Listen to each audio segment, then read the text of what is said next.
Hi, everybody. Just wanted to toss the light on.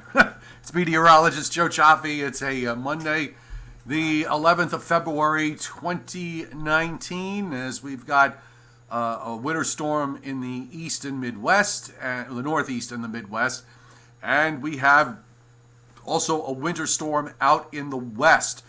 So we've got both coasts being impacted. The biggest impacts are going to be in the northern areas, so we're talking the Pacific Northwest, and I think the interior areas of the Northeast as we look ahead to this weather system for tomorrow and tomorrow night. And actually, it's already getting underway in some places tonight. So let's get these watches and warnings done because there's a lot of them. Excuse me. We've got winter storm warnings up for a good portion of the Northeast. They do not include the major cities, by the way. So Washington, Baltimore, New York City, Philadelphia, Hartford, they are all outside the winter storm warning. And I believe that Boston, let me just double check this.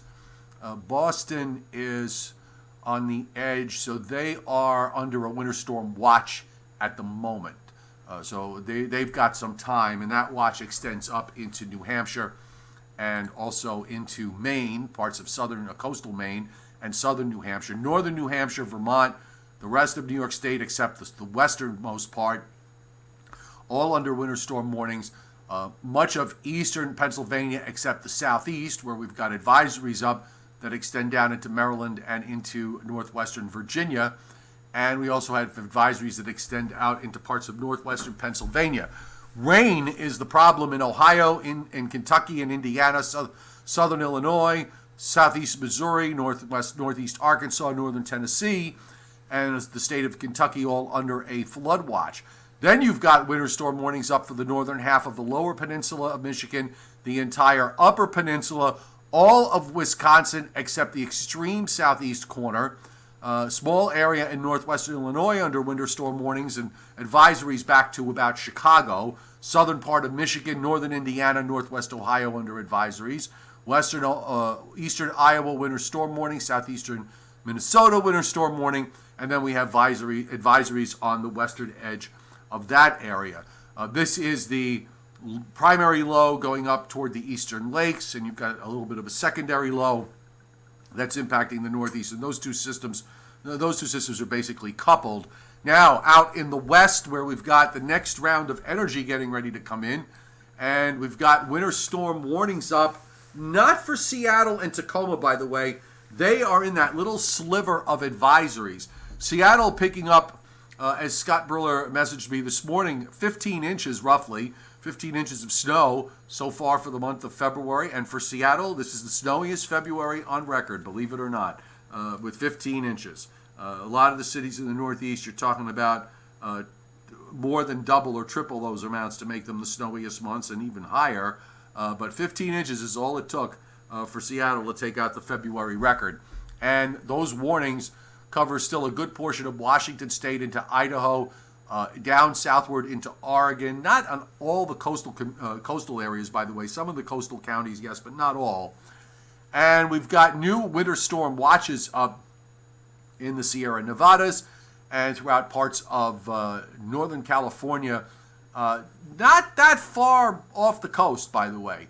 And also some flood watches in there. We've got the next storm system that's going to be coming in, wreaking havoc in the west. So very, very busy map tonight with the winter storms running around on both coasts. We actually have some severe weather potential here, so just want to mention that from the Storm Prediction Center with that marginal risk of severe weather in Oklahoma as that storm system comes out of there and heads to the northeast, embedded inside a large area of general thunderstorm activity. And of course, if you are ever involved in severe weather, you're watching this, you're seeing something that is from 7:10 Eastern time tonight. So if you're watching this on a replay, be sure to check your local National Weather Service office by going to weather.gov and looking at to see if there's any watches or warnings or whatever's going on the radar. You want to make sure you have the latest information.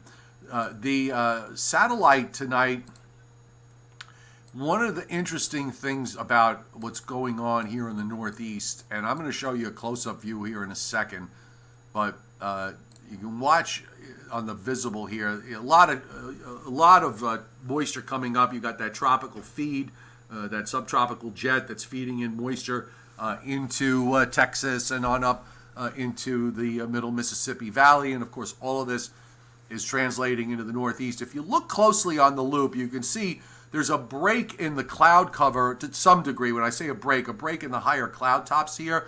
There's a lead system that is going out off the coast right now, off the Delaware coast. This was the system that overnight into this morning brought 1 to 3, 2 to 4 inch snowfall across southern Pennsylvania, northern Maryland, and on up into Delaware and southern New Jersey. Philadelphia got a couple of inches out of this. There was a sharp cutoff line just to the north of Philadelphia, where you go from 2 inches to a coating to 0, just over a handful of miles.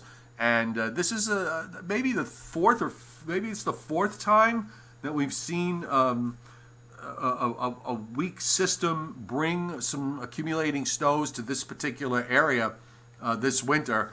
Every winter, there's always a zone where it kind of zeroes in, and that is the zone. This year, it seems limited as it is in the eastern part, in the Northeast, in the I-95 part of the Northeast, and of course in the West, you've got this next weather system that's coming down southward. We showed you over the weekend. You had that upper air storm that was dropping down from Alaska right along the coast and dropping straight southward, bringing that next surge of snow into the Northwest.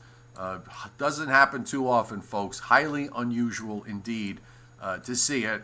Not unheard of, though. Let's just be clear. Let me. I want to bring up the window here. Give me 1 second here. I get it all set. There we go. Bring this up full screen. Getting back to a, Monday. All right. So let's look at the snowfall. I'm going to pull up the map for we'll start with the last 24 hours. And here's the snowfall from overnight in South Jersey, some 3-inch amounts into parts of Delaware. There's more to this, by the way. So there's still this was from as of 7 a.m. this morning. So we still have to add what fell during the day, because a lot of this area did see snow during the day today and even into this evening in parts of South Jersey, for example, and southern Pennsylvania right along the border. But it was a general 1 to 3, 2 to 4, some 4-inch pocket amounts in southwest PA, and that snow extended back up into Ohio and on up into the Great Lakes region. You can see it here. And we're going to go further to the west. These are 24-hour snowfall amounts. In and around Minneapolis, we had some 4 to 6-inch snows. And now we'll move it out to the west. And this was another surge. Just going to show you 72-hour snowfall. I mean, this is really amazing here. Seattle in that 1-foot zone. And nearby on either side where you have elevation, you're talking about 24 to 36 inches. But look at the coastal areas. I mean, even the coastal areas picking up a couple of inches up and down the Washington coast and down even into parts of Oregon. Salem, Oregon got an inch of snow out in the last 72 hours. Portland, about 2. Eugene, just trying to find the dot here. It looks like Eugene just missed on it, but to the east, in the elevated areas, of course, you got 24 plus inches. Eureka, California on that dot got nothing, but just to 1 inch, it says here on the analysis. But certainly inland they did pretty well, and that extended down southward into the mountains along and east of 101, and in the Sierra Nevadas, of course. They measure it out there in feet, so it's crazy stuff. So pretty active weather here in the last 72 hours in terms of total snowfall across the United States in the west and around the Great Lakes. And now we're going to add the interior areas of the Northeast. But not a whole lot here, folks. This is not going to be a big snow producer, primarily because of the fact that you've got this low tracking up to the Great Lakes. And warm air is going to, if it doesn't make it down in the low levels, even in the inland spots, it will certainly make it into the mid and mid levels. And that's going to mean that the snow is going to change over to sleet. and freezing rain, and in some cases to rain. And the other thing I would caution with regards to some of these numbers that you see here from the Weather Service, there's a part of me that is looking at all this, and you spend days kind of analyzing it, and you go in both directions as the weather that's in front of you tugs you in one direction or another, and then you've got models that are tugging you in one direction or another. I just get the sense that in some areas these numbers might be a bit too high in my view. I think one of the complicating factors here is the fact that you are going to see this warm air come up. How much sleet are we going to have? Because we are going to go over, and it is going to change over, and it could be sleet. It makes it in many areas. I think it'll sleet longer than it actually snows. And one of the big problems tonight on the satellite, and I think this is an important issue to consider. It's a double-edged sword because you're trying to see how much cold air is coming down from New England. And I brought up this satellite tonight because skies actually in much of central and northern New England are clear.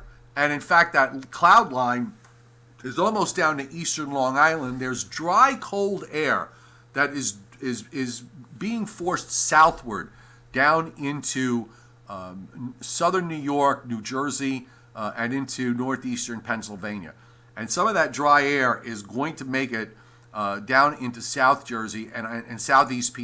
And I think that is going to actually impact the developing area of snow, at least for a few hours. You're going to see that snow try to lift up overnight.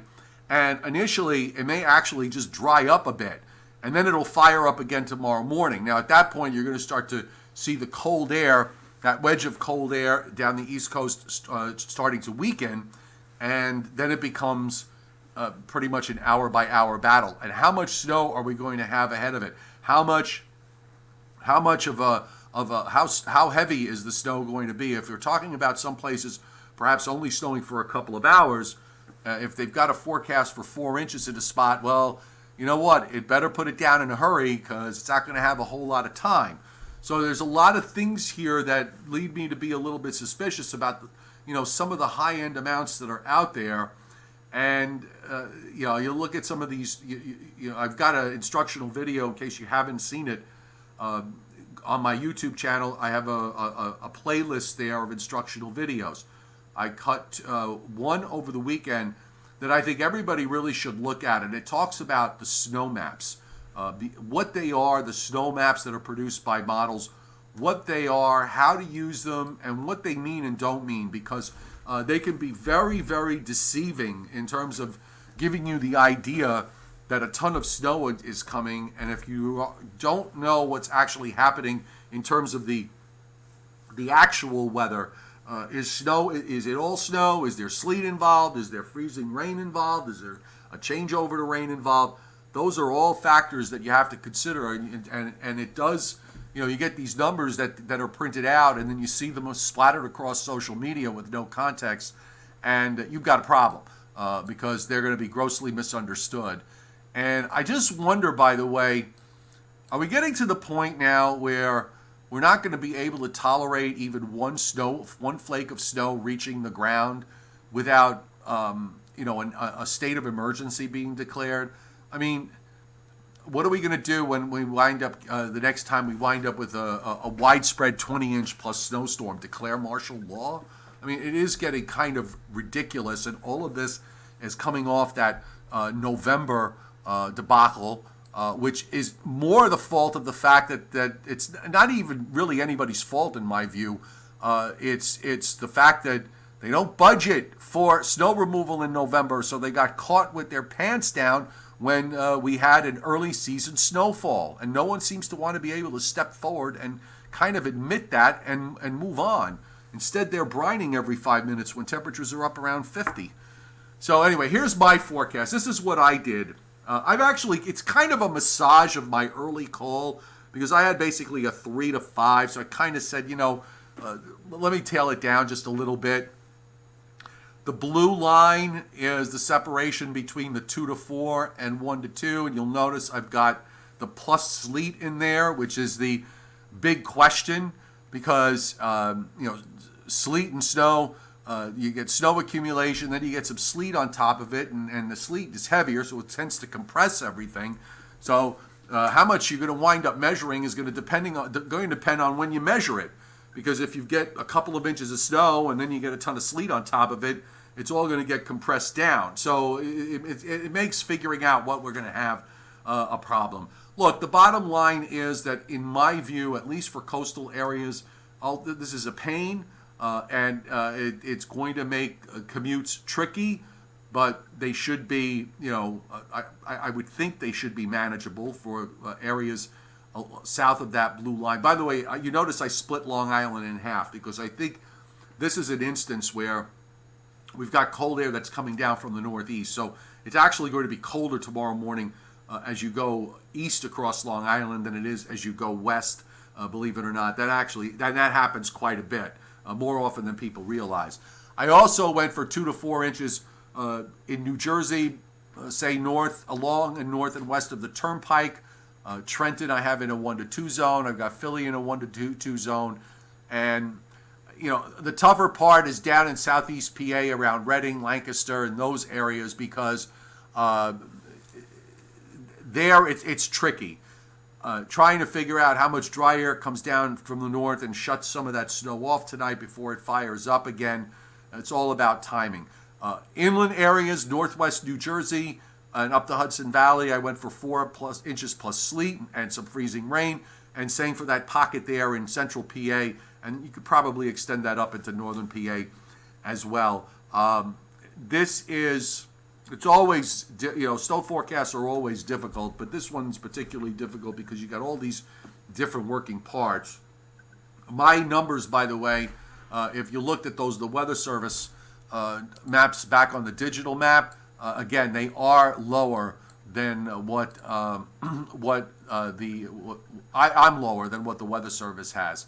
I don't, I guess I have the luxury of being able to put up a map where I can be a bit more specific about the impacts, whereas here we're just talking about the straight numbers. But overall, I am lower.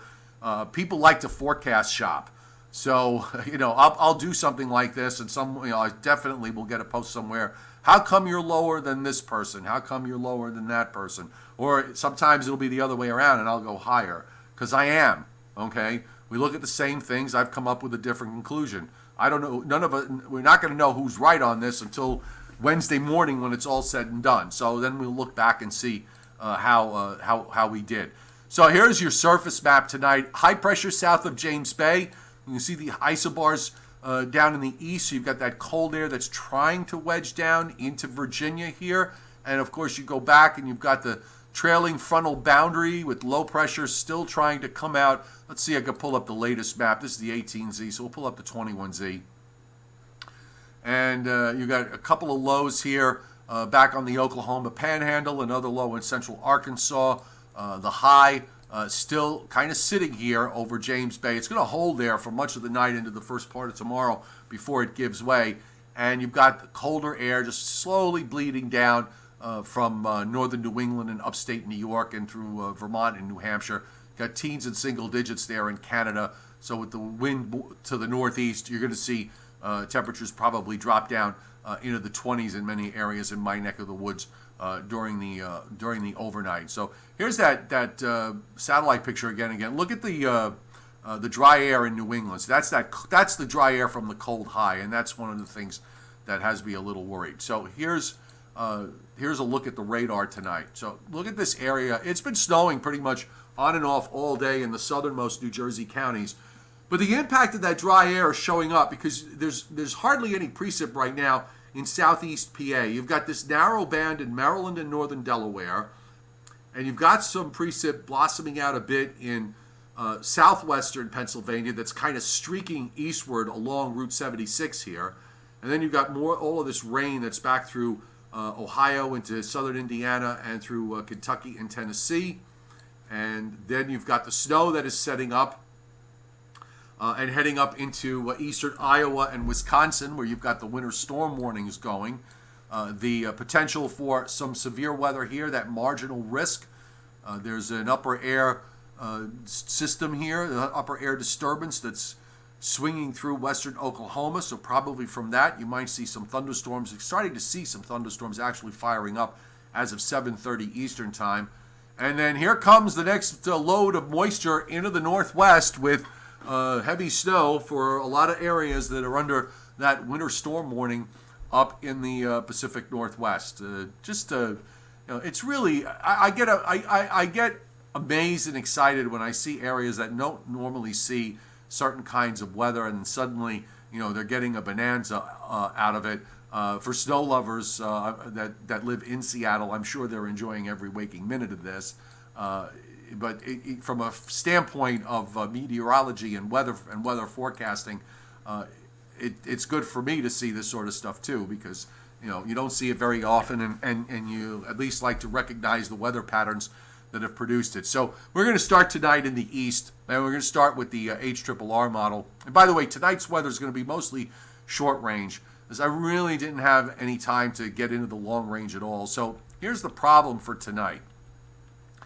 You've got this low coming out. Here's your high to the north, sitting up in eastern Canada. Your primary low is going well to the west. And we've been talking the last few days about a weak secondary that's going to develop and move northeastward. So initially, that pinches off some of the warm air. But when I was telling you about that dry air coming down from New England, look at the radar echoes on the HRRR. This is the most recent HRRR model. And we're starting out at 7 o'clock tonight. And I remember I was just pointed out on the radar how that snow is drying up in southeast PA. Look what happens, as we go to 8 or 9 o'clock. It really just kind of disappears. And then suddenly it starts to blossom out as we go through the overnight hours. And then it disappears again. We're at, this is 1 a.m., 2 a.m., 3 a.m.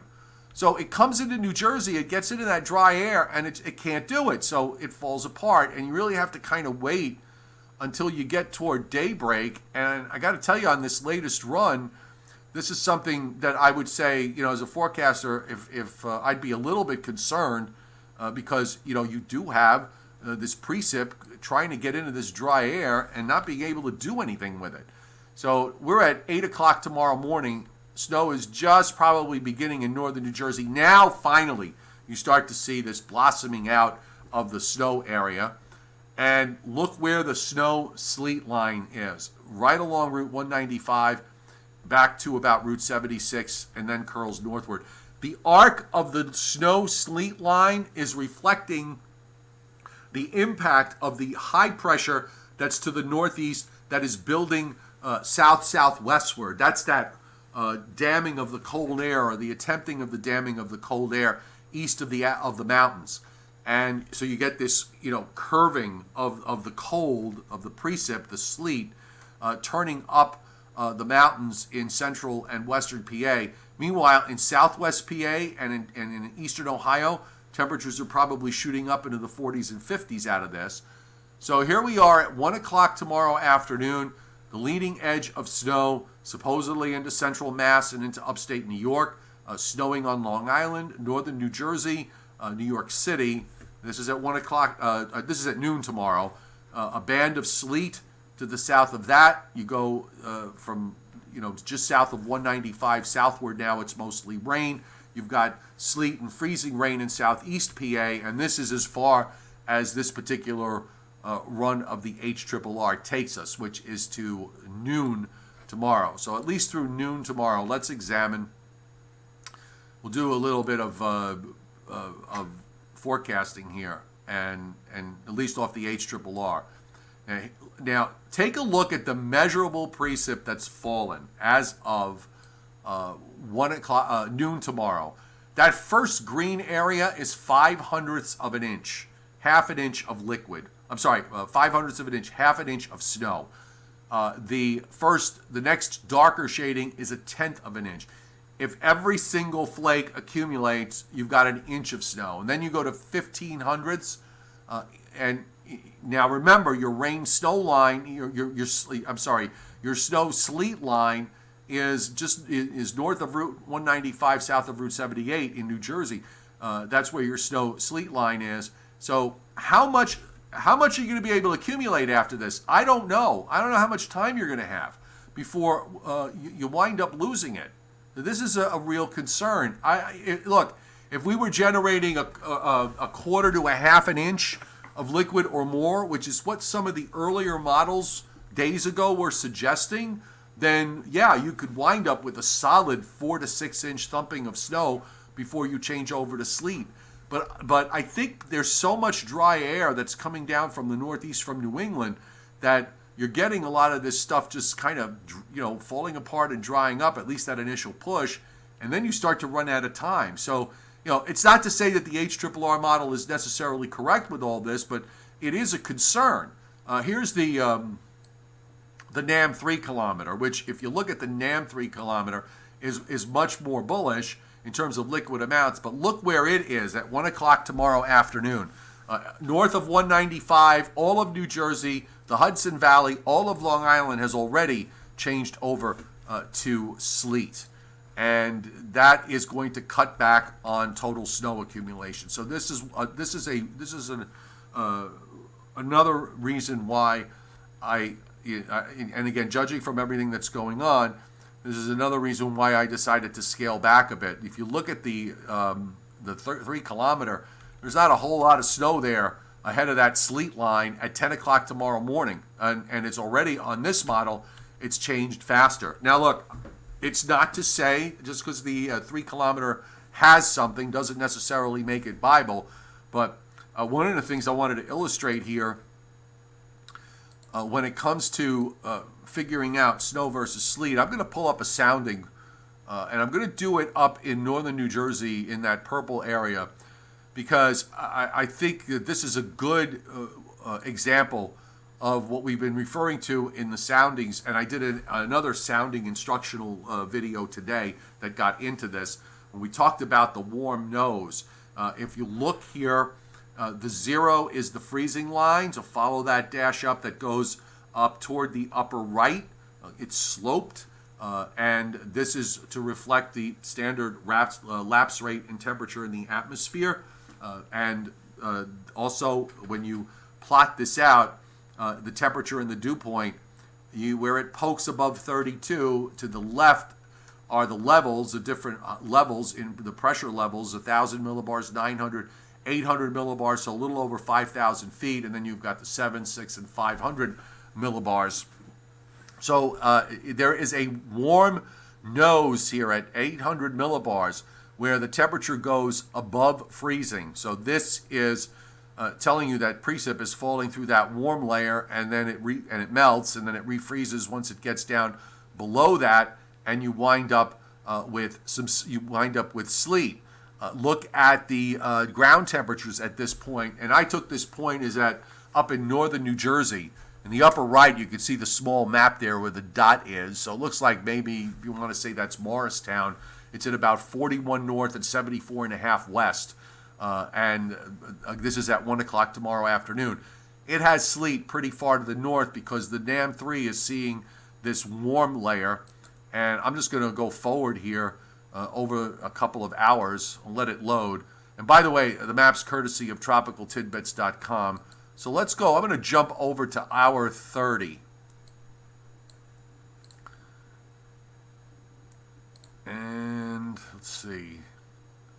Hour 30 is at 7 o'clock tomorrow night for the same spot. The ground temperature here is at 29. You see a gradual enlargement of that warm layer. It gets down to lower levels of the atmosphere. It's down to 900 millibars, so maybe at about, 2,000 or so feet, where temperatures go above freezing. But the bottom part of the atmosphere is very cold. It's below freezing there. So here we're either dealing with sleet or freezing rain. So this is how you read the sounding. It does really, from the side, it looks like somebody's nose there that's sticking out. The green line, by the way, is the dew point as you go up in the atmosphere. The red line is the temperature, and you can see that the temperature falls with height till it gets to about 200 millibars, and then suddenly it starts rising with height. So the tropopause, or the area that separates the troposphere from the stratosphere, is running at that level, and then you start to see temperatures rise with height, which is what they do up in the stratosphere. So this is a very good situation where you want to look at soundings. The NAM 12 shows this also. If you notice, you've got the snow, not a big area there, and it goes to sleet fairly quickly. By 11 o'clock tomorrow morning, it's sleet just about everywhere, and then changes over to rain. The late afternoon NAM model run was a little warmer than the prior run, which was a little colder than the prior run. So we kind of been going to this game back and forth. I just did not feel comfortable with pushing big numbers in all of this. Listen, you still could wind up with the cold air being more important. Just because the models, have this look, doesn't necessarily mean that they're going to turn out right. I've seen it happen a few times where at the last minute suddenly you got a situation like this, and you've got just a little bit of cold air. It buys you an extra couple of hours, and suddenly you've got 2, 3, or 4 inches on the ground. The November 15th storm is a good example of that. So it's not to say that you can't see that happen again. Let's just widen out and take a look at what goes on up in the Midwest, because you've got the primary low now, heading into west central Indiana, ice moving into southern Michigan there, snow in through Wisconsin and Minnesota. Your primary low is going here. There's again a weak secondary that develops and moves northeastward. Sort of see the isobar kind of stretched out here along the New Jersey coast. And eventually, it's going to translate into a deepening low in the Gulf of Maine. Look at the NAM, by the way. Look how far north the rain line gets. I mean, it changes to rain all the way up into southern New Hampshire, and you've got it going to freezing rain and sleet even into central Vermont and northern New Hampshire and western Maine, and also for coastal Maine. So the NAM is being pretty aggressive, and why not when you've got a primary that is going so far to the west the way the model is showing. I'm going to jump now to the western U.S. Let's go to the north, southwest, western U.S., eastern. Why don't they have one? They have a northeast, southeast, southwest, northwest. Okay, I thought they did. I didn't think Levi left out the northwest. So let's take a look at the situation in the northwest. And we've got low pressure now just off the coast of Washington State, and moisture just rotating off the Pacific coast into that cold air, and you're getting some snow and some heavy snow, and then more energy. There's another low here on Wednesday that is approaching Northern California. So here I think we can go wider and take a look at where this thing comes from. And you can see that the last couple of days we've been noticing there's a stream that is setting up a southwest flow there coming in to California, and that brings big rain and big snow into that part of the world and moving it inland. And this is a pretty strong push here for Wednesday into Thursday, and then you got low pressure that just kind of sits out there. I mean, it just goes on and on for much of this week with the upper air pattern the way it is. So one quick example here, as I said earlier, with regards to snow maps, the danger in using them. In lieu of what I showed you, this is these are the numbers that the NAM has shown, has spit out on the snowfall maps. These are the 10-to-1 liquid ratios. Would looking at what I showed you, would you forecast a foot to a foot and a half of snow with a system where the rain snow line is going all the way up into southern Vermont and New Hampshire like this? If you look around my area, you've got some 6, 9, 6, 11, a 9, a 4. I mean, you've got these pretty sizable numbers in southeastern New York and northern New Jersey. Would you forecast that, knowing that you've got, when you look at that surface profile and you're only talking about it snowing for maybe a couple of hours, that it's going to change over to sleet and then to rain? You can't. These maps are not good with this sort of thing. You know what, if you want to look at this and say, okay, this is the general area that's going to see some snow, and maybe in the purple area you wind up seeing something a bit heavier. I think that in that way they're probably useful. But as far as the amounts are concerned, here we are, even in the short range, with inside, less than 24 hours of a start time, and you've got these big errors. You can use the positive snow growth map, which I think is probably a lot better, because this is supposed to take into account melting and sleet and freezing rain. This actually looks a bit more reasonable, and if that's the case, you're looking at 1 to 2 inch amounts here on the southern end, and maybe you go north of Route 84, you start to get into some 3 and 4 inch amounts.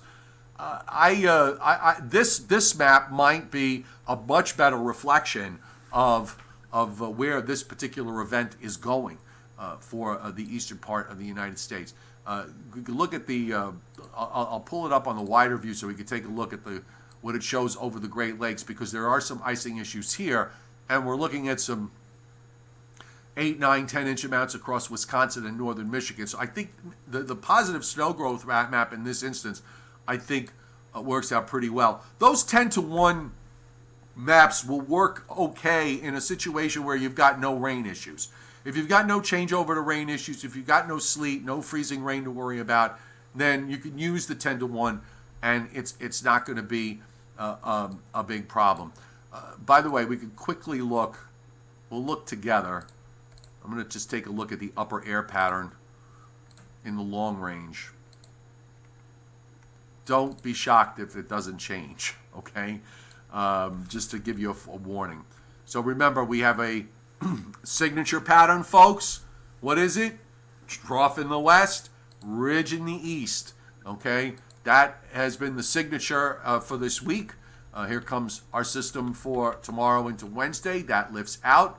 There's one right behind it that goes out to the west. Looks like some energy drops down in the southern part of the jet and moves out over the weekend. And you've got some troughiness that drops down into the Rockies and sort of swings up into southeastern Canada. And then more troughing in the west, more ridging in the east in the longer term. And then toward the end of the period, you get more of the troughing shifting over into the eastern part of the United States. So now we're at almost to the end of February on the long range today. By the way, it's at February 27th. So the clock is ticking.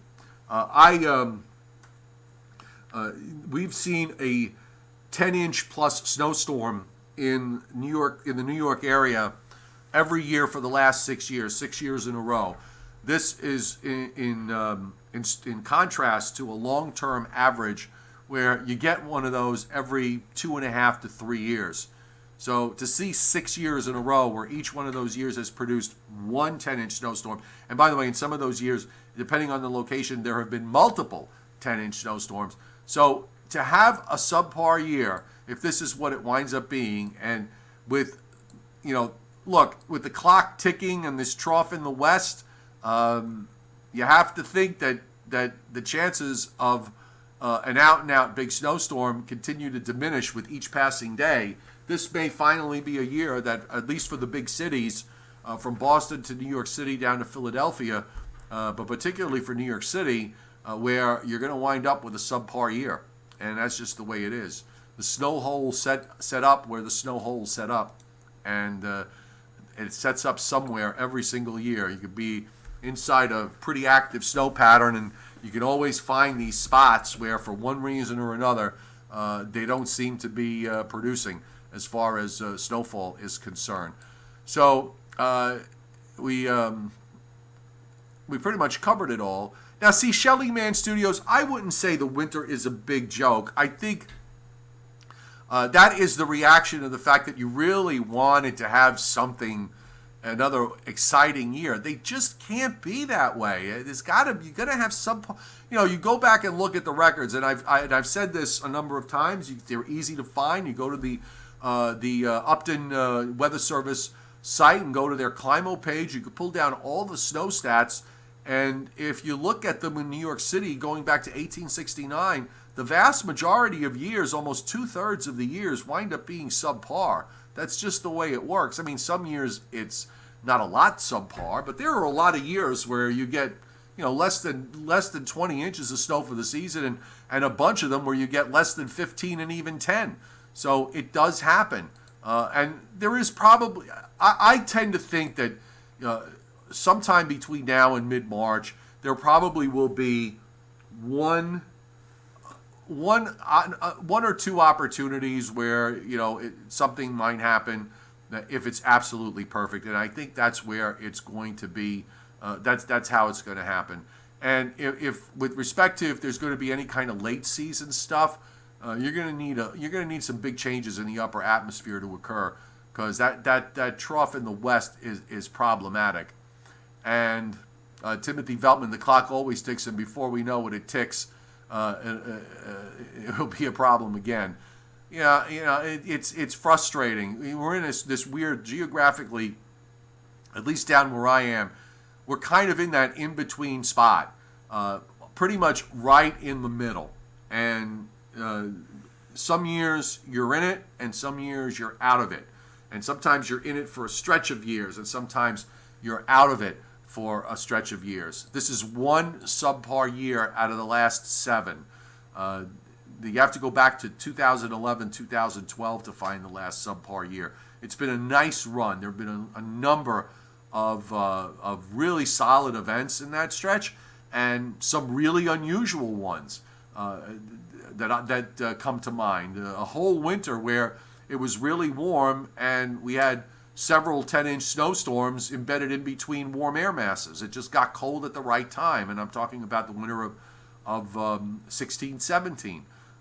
Then there's back to the winter of 13, 14, and 14, 15, which were very, very solid, cold, and snowy winters for a lot of areas, particularly 13, 14. Okay, let's see.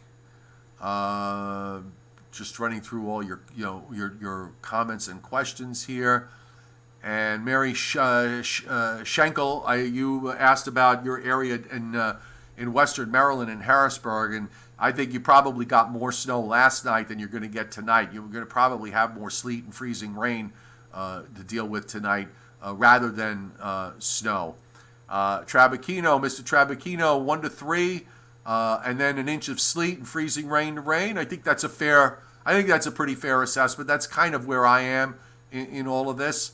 I'm just, I'm wondering whether the snow part of this is just going to wind up being so minimal along in some areas, and then change over to sleet, and we get hours and hours of sleet, which could wind up being slightly problematic. I just think that I'm going to just get myself into trouble if I say too much, so I'm just going to leave it at that. The bottom line is we should really kind of understand that this is part of the day-to-day weather, and we need to go back to the time where a system like this did not cause so much chaos, because it really shouldn't. It's just ridiculous. And also, we're in a time where it's so very easy to forecast shop. A lot of people do that. As I said earlier, they'll compare what I'm forecasting versus what somebody else is forecasting. And also, by the way, be very careful with your apps, because these weather apps, a lot of them have no human input whatsoever. So the forecasts are basically model generated, and you get some weird. People have been telling me they are getting really weird alerts, talking about mega inches of snow for areas where it's just not going to happen, and that's because the model has that. Let's say the model has does what it does, and I showed you what the snow map that it comes up with.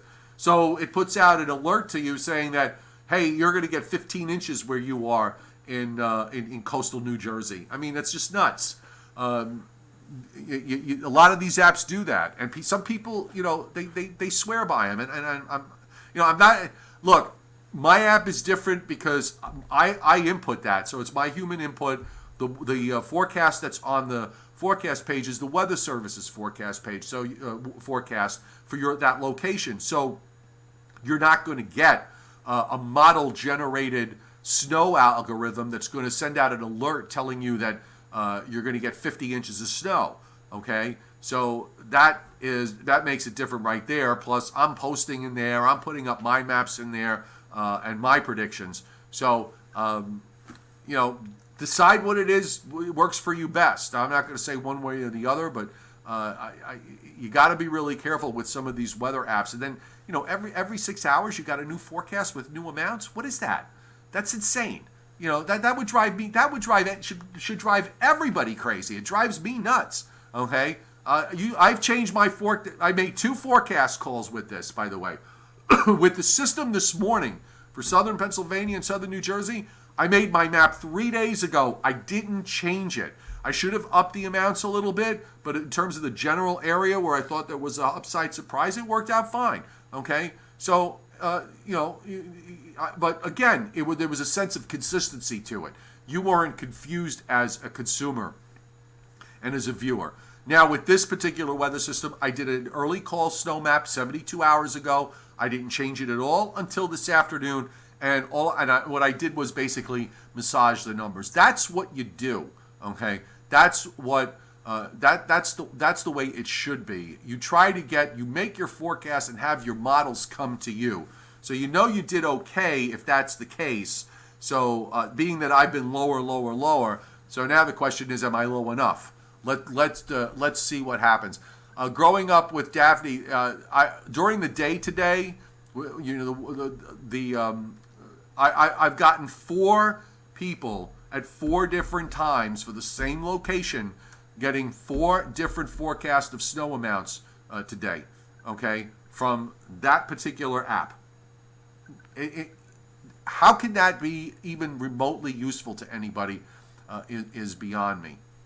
So I beg the question, why is there not some human input to make these maps, make these apps work better?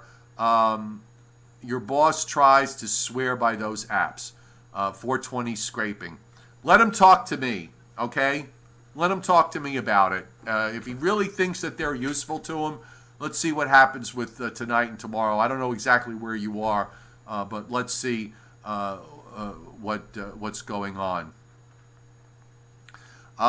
Steve LaPointe. Yeah, I shaved an inch or so from the call, and I also kind of lowered that some of the coastal areas a bit, and we'll see what happens. But certainly no one got the impression from me that this was going to be some sort of apocalyptic situation. My only concern, and it is a bit of a concern, is for inland areas that are going to have a real tough time getting above 32 tomorrow. There is the substantial risk for some icing in inland areas tomorrow, and I don't want to underemphasize that. That is something that is a nowcast situation for tomorrow. So we'll see how that all plays out. So look, for those of you who want, and I've got links all over the place. Let me just give you the link. I've got my app. It's absolutely free, and you can go ahead and download it for Androids or for iOS. So here it is. There's the link to it. So enjoy yourselves with that, and it's absolutely free. I have the ad. By the way, the app is advertiser free as well, and I'm just asking that you would consider joining my Patreon platform for $2 a month, and it's totally voluntary. You don't have to. Here's the link for that. It supports the app, the stuff I do here on my YouTube channel, as well as my websites and everything else that I'm doing. It lets me keep things free and not go to a complete subscription setup. And again, this is just $2 a month. You can talk to a number of folks that are on here, that are on the Patreon platform, and they all seem to say that they've enjoyed themselves on there. We're 235 now and growing. So again, it's $2 a month. Do please consider it. The Joe and Joe Weather Show tonight at 9:25 Eastern Time on Facebook, on my Facebook page, meteorologist Joe Chaffee. And then you can tune back in tomorrow. We'll have our regular live stream tomorrow night at 7 o'clock. Patreon members, you'll get your own live stream tomorrow morning. And we'll take a look at what's going on and update the whole weather situation as far as this system is concerned. And if it looks like it's if it looks like it's not going to be a huge deal, we may start spend a little time and look ahead toward the long term. We'll see what it looks like tomorrow morning. So everybody have a great night. Thanks for being here. I appreciate that a number of you just come on a regular basis, and a big welcome also to any of my new viewers that are on tonight. Thanks for being here. Do remember to please subscribe to my YouTube channel, which is absolutely free, so you get notifications anytime I do a new live stream, which is usually every night at 7 o'clock and sometimes on the weekends, but not all the time. Have a great night, everybody.